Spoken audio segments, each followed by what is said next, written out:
Hello students, आज का हमारा जो टॉपिक है वो है समास, कंपाउंड। तो सबसे पहले हम लोग ये जानेंगे कि समास किसे कहते हैं। तो समास दो शब्द से बना है, सम धन आस। क्या होता है देखिए, सम मतलब होता है पास और आस का अर्थ होता है रखना। अर्थात जब दो या दो से अधिक शब्दों को एक पास रखने से या मिलाने से जो एक नया सार्थक शब्द बनता है उसे हम समास कहते हैं। यहाँ देखिए, हम लोग इसको उदाहरण के द्वारा समझेंगे। ये हमारा नया शब्द बना है घुड़सवार, अर्थात घुड़धम सवार। तो घुड़सवार, घुड़ का अपने आप में कोई अर्थ नहीं है, सवार मतलब सवार। और जब हम इसको फिर विग्रह किए हैं तो क्या हुआ है, घोड़े पर सवारी करने वाला। अर्थात जो हमारा कई शब्द बना है वो घोड़े पर सवारी करने वाला, इतने शब्द को मिला के बन गया घुड़सवार। और ऐसे विस्तृत किए तो हुआ है घुड़सवार। और घुड़सवार का ऐसे अर्थ जब विग्रह किया गया तो फिर आपका ये निकल के आया, नहीं तो घुड़ और सवार निकला था, और ऐसे निकल रहा है तो घोड़े पर सवारी करने वाला, इसी को हम समास करते हैं। अब हम इसमें जानेंगे कि ये समस्त पद और विग्रह क्या होता है। तो समस्त पद उसे कहते हैं कि सामासिक प्रक्रियाओं के बाद जो एक नया शब्द बनता है, नया एवं सार्थक शब्द बनता है, उसे हम समस्त पद कहते हैं। और जब उसी पद को हम फिर से अपने उसके मूल रूप में ला देते हैं, अर्थात अलग अलग करके लिखते हैं, उसे हम विग्रह कहते हैं। तो देखिए, समस्त पद क्या हो गया। समस्त पद है हमारा दाल रोटी। अब इसमें हमारी कारक विभक्ति का चिन्ह छिपा हुआ है, उसको जब हम विग्रह करेंगे तो क्या होगा, दाल और रोटी। उसी तरह से समस्त पद हमारा है त्रिलोक, विग्रह कर रहे हैं तो क्या हो रहा है, तीनों लोगों का समूह। तो ये हमारा हुआ। और अब हम क्या करेंगे, समास के भेद जानेंगे। समास के विभाव समास, दूसरा तत्पुरुष समास, तीसरा कर्मधारय समास, चौथा द्विगु समास, पांचवा द्वंद्व समास और छठा हमारा होता है बहुब्रीहि समास। अब इन 6 समास के विषय में हम अलग अलग विस्तृत जानकारी प्राप्त करेंगे। तो पहला हमारा क्या है, अव्ययीभाव समास। अव्ययीभाव समास किसे कहते हैं, तो जिस समास का पहला पद प्रधान होता है और वही अव्यय होता है, उसे हम अव्ययीभाव समास कहते हैं। क्या प्रधान होता है, क्या अव्यय होता है, तो इसको हम आपको यहाँ पे बता रहे हैं। देखिए, समस्त पद हमारा है आजन्म। तो जब इसको आप अलग अलग कर रहे हैं तो हो रहा है आ धन जन्म। जन्म का मतलब होता है जन्म, आ का अपने आप में कोई अर्थ नहीं है। अब पहला पद हमारा क्या हो गया, तो पहला पद हमारा हो गया आ। तो आ का कोई अर्थ नहीं था, लेकिन जब ये जन्म के साथ जाकर मिल गया तो शब्द बन गया आजन्म। इसका पूरा अर्थ क्या निकला, तो समास विग्रह जब कर रहे हैं तो हो रहा है जन्म से लेकर। जन्म से लेकर मैंने ये काम हम करते आ रहे हैं। उसी तरह से देखिए, यथा संभव शब्द है, तो यथा धन संभव, संभव मतलब संभव, और यथा का अपने आप में कोई अर्थ नहीं है। लेकिन जब ये पहला पद यथा है, यही हमारा अव्यय है, जो उसमें जा करके उसकी देखिए कि किस प्रकार से अर्थ में परिवर्तन करता है, जो प्रधान है और अव्यय है। तो यथा संभव अर्थात जैसा संभव हो वैसा हम ये काम करेंगे। और वैसे बस केवल संभव था, लेकिन ये यथा जब इसमें आके जुट गया तो हो गया कि जैसा संभव होगा वैसा हम काम करेंगे, यथा संभव काम करेंगे। उसी तरह से हमारा शब्द है निडर। पहला शब्द पहला है हमारा नी और धन डर। नी का अपने आप में कोई अर्थ नहीं है और डर का मतलब डर होता है, लेकिन जब ये नी डर के साथ आके मिल गया तो हमारा क्या हो गया, बिना डर के हम निडर होकर ये काम करेंगे, इसका अर्थ ये निकल गया। इसी के साथ हम आपको ये बताएंगे कि अव्ययीभाव समास में एक विशेषता इसकी एक ये है कि यहाँ पे जब एक ही शब्द की 2 बार आवृत्ति होती है, आवृत्ति मतलब बार बार आना, अर्थात एक ही शब्द 2 बार आता है, वहाँ पे भी हमारा अव्ययीभाव समास हो जाता है। जैसे उदाहरण देखिए, रातों रात अर्थात रात ही रात में, मैंने रातों रात ये काम कर दिया। उसी तरह से हाथों हाथ, हाथ ही हाथ में, अरे मैंने हाथों हाथ ये काम कर दिया, उसे रोका नहीं। उसी तरह शब्द है बातों बात, बातों बात में ही ये काम बन गया, बात ही बात में काम बन गया। कानो कान, कानो कान किसी को खबर नहीं है, अर्थात किसी एक व्यक्ति से दूसरे व्यक्ति तक बात हमारी नहीं पहुंच पाई है।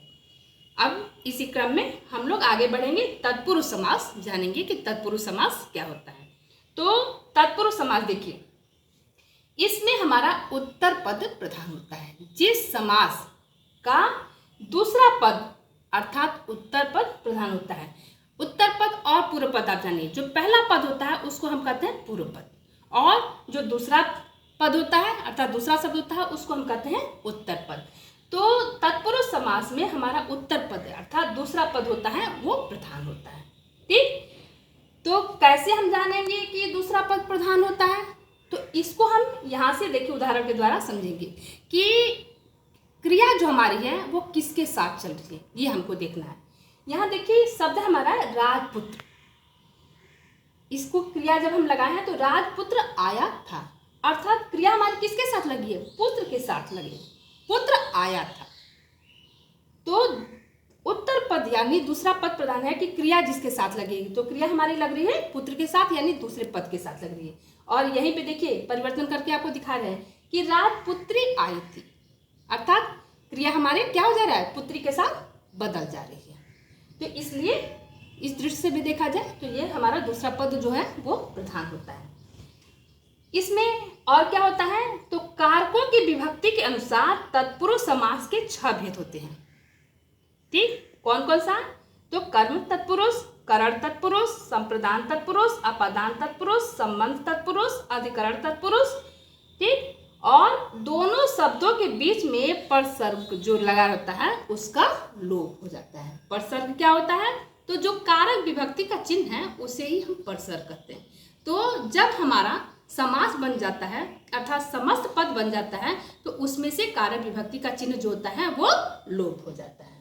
यहाँ देखिए, यहाँ हम उदाहरण के द्वारा समझेंगे। ये स्वर्ग प्राप्त, विच्छेद करेंगे तो होगा स्वर्ग प्राप्त।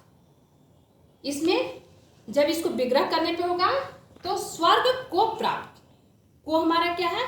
तो कर्म तत्पुरुष इसमें दिखाई दे रहा है, हमारा कर्म तत्पुरुष, इसमें को विभक्ति यहाँ पे छिपा हुआ है, तो वही हमारा परसर्ग हो गया। फिर इसी तरह से मन चाहा, मन से चाहा, अर्थात से मतलब करण, यहाँ पे करण तत्पुरुष इसमें दिखाई दे रहा है कि हमने यह काम मन से चाहा है। तीसरा हमारा देखिए डाक गाड़ी, अर्थात डाक के लिए गाड़ी, के लिए संप्रदान तत्पुरुष, तो जो कारक होता है उसी तत्पुरुष के नाम से उसको जाना जाता है। तो अगला हमारा है रोग मुक्त, रोग से मुक्त। अपादान, इसमें भी से होता है और करण में भी से होता है, लेकिन से में क्या, करण में जो होता है वो से द्वारा के लिए होता है और अपादान में जो से होता है वो अलग होने के लिए। तो यहाँ शब्द है हमारा रोग मुक्त यानी कि रोग से मुक्त, ये हो गया हमारा अपादान तत्पुरुष। और यहाँ पे अगर आप पत्र लिख रहे हैं, कलम से लिख रहे हैं, तो यहाँ पे कलम के द्वारा लिख रहे हैं तो तब हमारा करण तत्पुरुष। इसी तरह से मन से चाहा, आप मन के द्वारा चाह रहे हैं तो यहाँ करण हो गया, लेकिन यहाँ रोग से आप मुक्त हो रहे हैं यानी कि उससे अलग हो रहा है, तो ये अपादान आपका हो गया। संबंध तत्पुरुष, देश प्रेमी, देश का प्रेमी, संबंध का चिन्ह क्या है? का के की, तो देश का प्रेमी अर्थात संबंध तत्पुरुष के नाम से इसको जानेंगे। और फिर हमारा लास्ट है अधिकरण तत्पुरुष, दही बड़ा, दही में डूबा हुआ बड़ा, इसको कहते हैं दही बड़ा, अर्थात ये अधिकरण तत्पुरुष इसमें दिखाई दे रहा है। तो तत्पुरुष समास की ये विशेषता है कि जिस कारक चिन्ह का वो रहता है उसी के नाम से उसको जाना जाता है। इसी क्रम में अब हम आएंगे कर्मधारय समास। अब हम लोग तीसरा जानेंगे कर्मधारय समास। क्या होता है कर्मधारय समास? तो कर्मधारय समास में भी उत्तर पद प्रधान होता है। जिस समास का दूसरा पद अर्थात उत्तर पद प्रधान हो, और क्या इसमें होता है? एक शब्द विशेषण और दूसरा विशेष्य होता है। विशेषण मतलब विशेषता बताने वाला, विशेष्य मतलब संज्ञा, सब नाम के शब्द आपके होते हैं, तो जिसकी विशेषता बताया जाता है वो आपका विशेषण हो गया। तो एक शब्द विशेषण उसमें होता है और दूसरा शब्द जो होता है वो विशेष होता है। यह उपमेय और उपमान का संबंध होता है। उसे हम कर्मधारय समास कहते हैं। देखिए यहाँ पे क्या है, सद धर्म, अलग करेंगे तो क्या होगा, सद मतलब अच्छा, धर्म मतलब धर्म, अच्छा धर्म। विशेषता बताया जा रहा है किसका, धर्म का। धर्म कैसा है, अच्छा है। उसी तरह से शब्द है पीतांबर। अंबर मतलब वस्त्र, पीत मतलब पीला, तो पीला वस्त्र। विशेषता बताया जा रहा है किसका, वस्त्र का। क्या बताया जा रहा है कि वस्त्र कैसा है, पीला। तो यहाँ पे विशेषण विशेष्य आपको दिखाई दे रहा है। और दूसरा शब्द हमारा है कनक लता। तो लता जो है, ये देखिए कनक मतलब सोना, कनक के लिए लता, कनक के समान लता का हो गया। चंद्रमुख, चंद्रमा के समान मुख। कनक के समान लता अर्थात सोने के समान लता हो गया, और चंद्रमा के समान हमारा मुख हो गया। ये उपमान और उपमेय दिखाई दे रहा है कि इसमें भी हमारी ये विशेषता क्या है, तो कनक लता सोने के समान, हमारी लता जो दिखाई दे रही है वो सोने के समान है।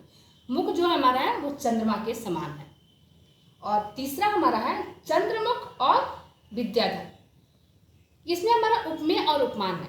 इसमें क्या है, तो मुख जो है वो चंद्रमा की तरह से है, यहाँ मुख रूपी चंद्र हो गया।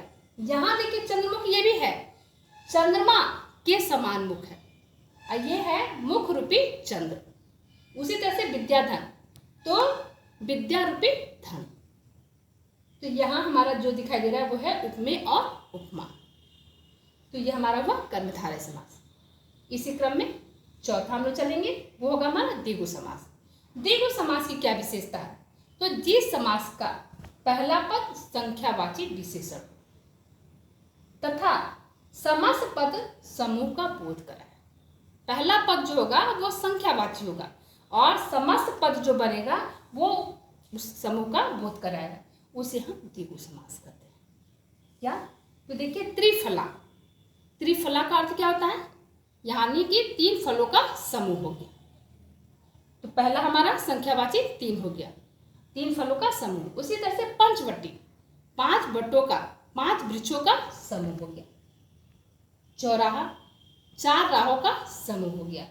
शताब्दी, 100 वर्षों का समय आपका समूह, यहाँ पे समय। नौनिधि, शब्द से ही आपको अर्थ समझ में आ रहा है कि यहाँ पे 9 निधियों का समूह यहाँ पे आपको दिखाई दे रहा है। पांचवा हमारा है वो है द्वंद्व समास। द्वंद्व समास क्या होता है, तो जिस समास में दोनों पद प्रधान हो उसे हम द्वंद्व समास कहते हैं। और इसमें 2 शब्दों के मिलने वाले जो समुच्चय बोधक होते हैं शब्द, जैसे और, तथा, या, अथवा, एवं, उनके बीच में ये शब्द लगे रहते हैं, उनका लोप हो जाता है, इसे हम कहते हैं। यानी इसके दोनों पद प्रधान होते हैं और इनके बीच में जो ये समुच्चय बोधक शब्द हैं इनका लोप हो जाता है। जैसे माता पिता, हमारा समास बन गया जब, तो ये हो गया माता पिता।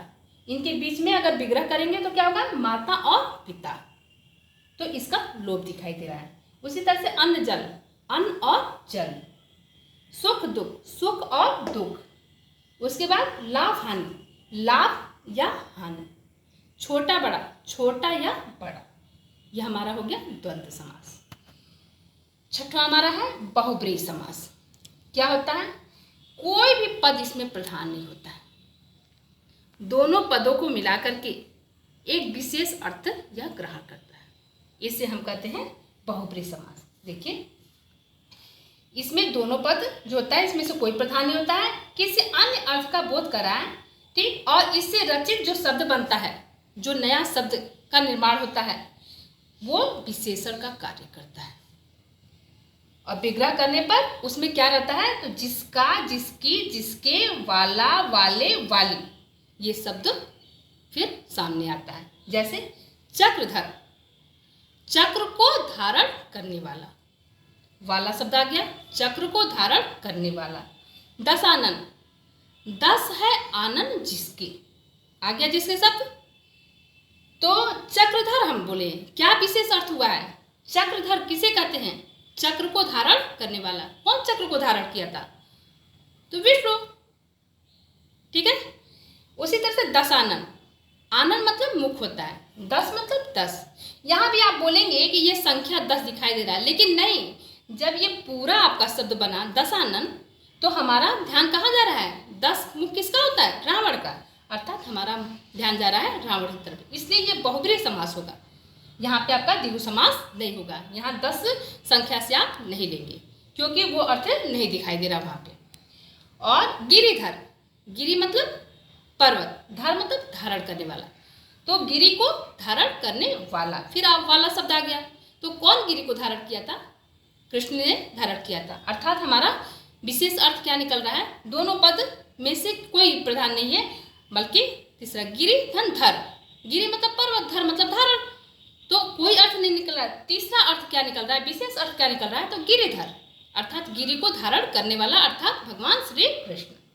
त्रिनेत्र, त्रिनेत्र जो है आप बोलेंगे कि ये भी तो होगा द्विगु समास, नहीं। त्रिनेत्र जो है यहाँ 3 नेत्रों का समूह नहीं है, बल्कि त्रिनेत्र हम शंकर भगवान को कहते हैं, 3 नेत्र उनके हैं। ठीक है, तो हमारा विशेष अर्थ निकल रहा है त्रिनेत्र, अर्थात भगवान शंकर की तरफ ध्यान जा रहा है। श्वेतांबर, श्वेत मतलब सफेद और अंबर मतलब वस्त्र। सफेद वस्त्र कौन धारण करता है? तो सरस्वती जी, तो इसलिए विशेष अर्थ निकल रहा है सरस्वती की तरफ इशारा जा रहा है। लंबोदर, लंबा है उदर जिसका, लंब धन उदर, लंब मतलब लंबा, उदर मतलब पेट। जब हम लंबा पेट की बात करते हैं तो सीधे हमारा ध्यान कहाँ जाता है? गणेश की तरफ जाता है, तो विशेष अर्थ क्या निकल रहा है? गणेश, तो इसलिए इसमें बहुब्रीहि समास है। ठीक है, इसी क्रम में अब हम ये जान लें कि संधि और समास में क्या अंतर होता है। तो देखिए, पहला अंतर है कि संधि ध्वनियों के मेल को कहते हैं और समास शब्दों के मेल को कहते हैं। इसके पहले आप संधि वाले चैप्टर पढ़ लिए हैं, तो अब आपको समझ में आ जाएगा, समास आप पढ़ रहे हैं कि संधि ध्वनियों के मेल को कहते हैं, जबकि समास शब्दों के मेल को कहते हैं। दूसरा अंतर क्या है? संधि में ध्वनि परिवर्तन होता है, जबकि समास में प्रायः विभक्ति या अन्य पद का लोप हो जाता है। स्टूडेंट्स, आज हमारा समास का टॉपिक जो है यही समाप्त होता है और हम समझते हैं कि आप इसे अच्छी तरह से समझ लिए होंगे। तो आज का टॉपिक यही समाप्त करते हैं। Thank you.